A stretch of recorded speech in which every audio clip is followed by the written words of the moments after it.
Welcome back, everybody. My name is Lewis, and this is another episode of Man Bites Film. And again, I'm going to be recording from Miami, and... I'm Brandon, as always. Yes, he's the one that started the as always. I just noticed. I went back all the way to Baba Duke, and I found out that you're the reason I started the as always. Because it's... I don't know. I have a podcasting background. I used to do podcasts with friends. And that was something that I always did, and it just stuck with me. I'm sorry. I don't mean to. I don't mean to do it. It's just something that I don't know. I grew accustomed to doing, but whatever. So today we're gonna be reviewing Sleepaway Camp. It's a Robert Hiltzik film from 1983. Yep. And holy fuck, this guy's name is as weird as his goddamn movie. This was actually given 83% on Rotten Tomato, yep. And that's very fucking generous. My opinion. You think so? Yeah, I think so. I think it's very generous. So Brent, tell me a little bit about this movie. Alright, so the movie is basically, as the title of the movie suggests, it's a camp. I don't know, as we started watching this movie, I was like, this looks like a blatant ripoff of Friday the 13th, my bad. Big time. Yeah. So, these kids go to this camp, and then miraculously, one by one, they just start getting popped off by something that you cannot see. It's not a monster. It looks like a normal person, whatever. Yeah. So yeah, that's basically that's just the minimalistic plot of that film. There's not really much going on. I mean, there's not much plot anyway. It's your typical slasher film from the 80s. So, yeah, that's the plot character-wise. I don't remember any names, but let's go down the list. We got Dick Hugger. Yeah, we got Dick Hugger. That was the best character. Fuck, that guy, man, the 80s was...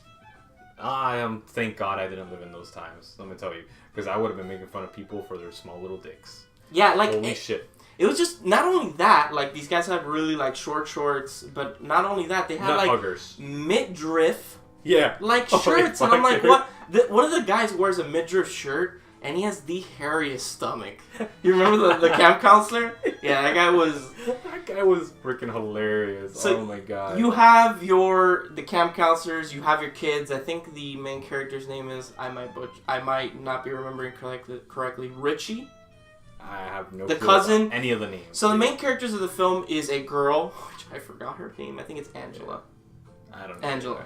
I didn't pay attention to any of the names of the characters. Angela and Richie, and they're cousins, and they get sent by Richie's mom because she has been. She's some weird sadistic fucking like. You think it's like something from Soundgarden video. You know that Soundgarden Black Hole Sun? Yeah. That's what that whole beginning scene reminded me of. Super I was weird. Like, what the hell is this? Yeah, it's what really weird. Watching? And also the actress that played Dawn, I guess you mentioned that she probably had theater background. Oh yeah. Because her acting is very odd and top. Yeah, it's over the top. Oh my god, over the top. So they get sent to the camp. So that's the basic plot. You got your characters, Angela, Richie, the aunts. You had the intro. The intro, the film presents the idea that somebody got killed at something that looks like the camp. We don't know if it's the camp. They really don't specify that. I'm assuming it's the camp. You assume it is. Yeah, you assume it is. So there's a terrible accident and somebody dies. They really don't show who dies. Yeah. It's kind of implied. It's a guy, a man with two children, a little girl and a little boy, and this runaway boat. These teenagers, of course, aren't paying attention, and they run them over, inadvertently killing the man and killing one of the children. It is not shown which one of the children it is. Yeah. So yeah, you have your characters, camp counselors, nut hugger, this, that, the pedophile. The pedophile, the molester who is the cook. You got the stereotypical Jewish, head, the owner of the camp. With the Jew socks. I was like, oh my god, that's why I was making fun of you today with the socks. I was like, dude, yo, you got the outfit going perfectly. All you needed were the what do you call it, checkered pants. You're done, that's it. And the cigar. Yes, the cigar.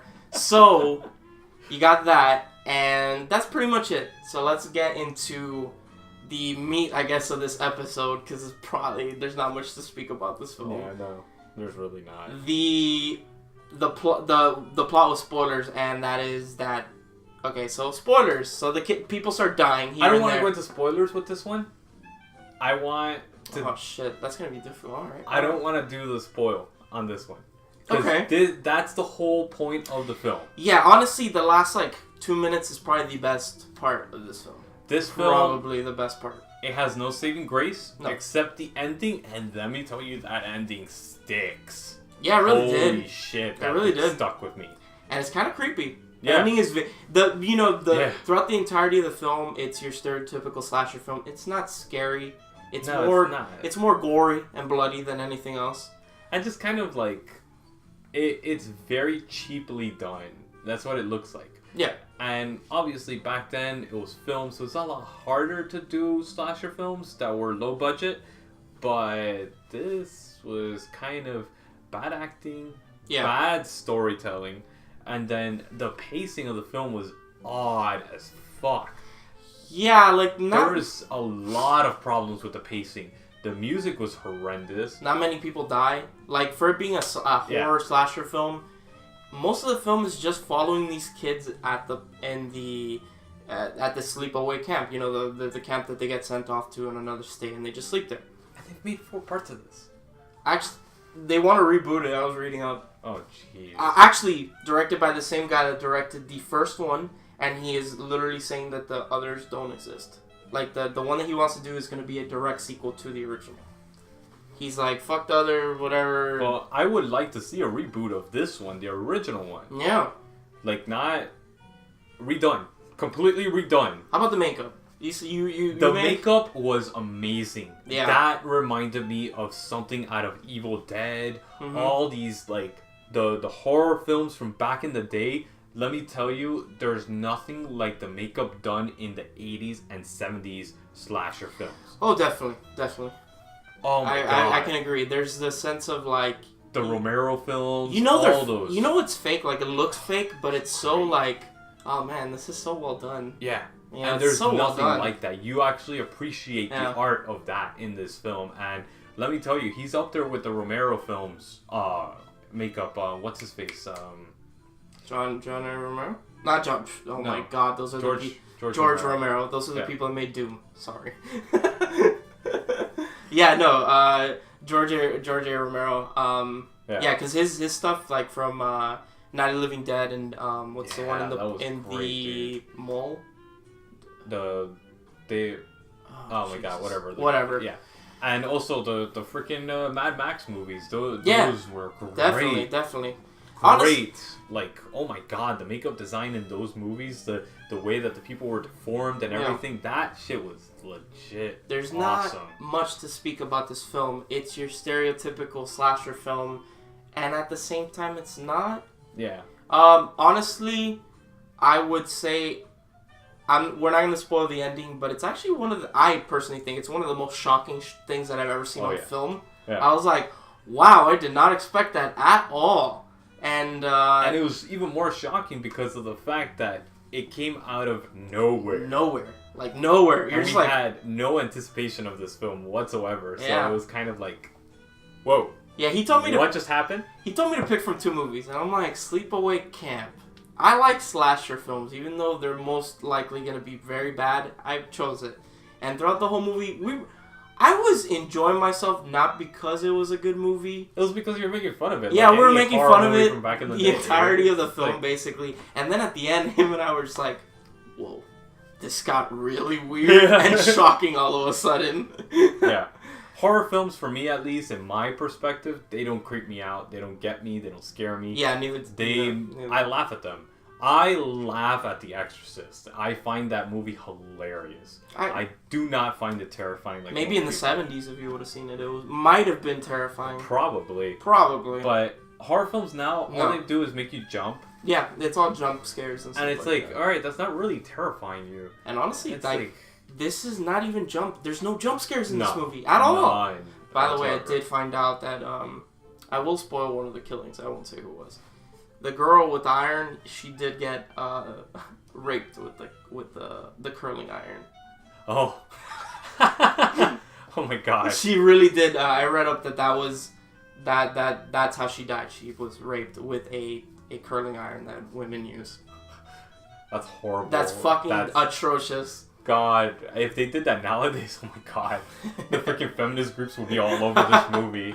So okay, I mean, come on. Back in the day, you could get away with shit like that, like The Exorcist with the freaking cross and the masturbating scene. Oh yeah, my God. the 80s and 70s they push boundaries, and sometimes in the 90s too. But nowadays, nah, 90s they didn't push the boundaries that they did back then, dude. No way. So what would you give this film if you had to rate it from 1 4 to out of 10? 10. 4 out of 10. Yeah. Okay, I'm gonna give it a 5. It's not atrocious. It's okay. It's bad, but it's entertaining to watch. This is not on Netflix, right? No, this is only available through Send Away on Netflix. That is it. There is no way to find this film. Even buying the DVD, it is like $50 to buy. Get the fuck out of here, really? Yeah. It's probably out of print or whatever. Yeah. And it doesn't exist on Blu-ray. It only exists on DVD, and it's like $50 to get the damn thing. Jesus. Yeah. And to send it away, it was like a month and a half wait. Wow. So it's one of those. It's a cult classic. Yeah, it has a cult following. Big cult following. Because of that ending, most likely. Yeah. But check the movie out. Honestly, I would. It's worth the wait. It's really worth the wait. If you already have the DVD club, this is worth waiting for the other films and watch this film one night when you're like, you're just chill and you want to watch something that will creep the fuck out of you. This will creep the fuck out of you. Just the end, though. Yeah. Just the end. Yeah. But yeah, so 4, 5, pretty bad, but go watch it anyway. Yeah. Go watch it anyway. All right, guys. So this is another episode of Man Bites Film, and we'll see you guys. Well, I will see you guys next week. You'll see Brandon next month, and hope you guys enjoyed this episode.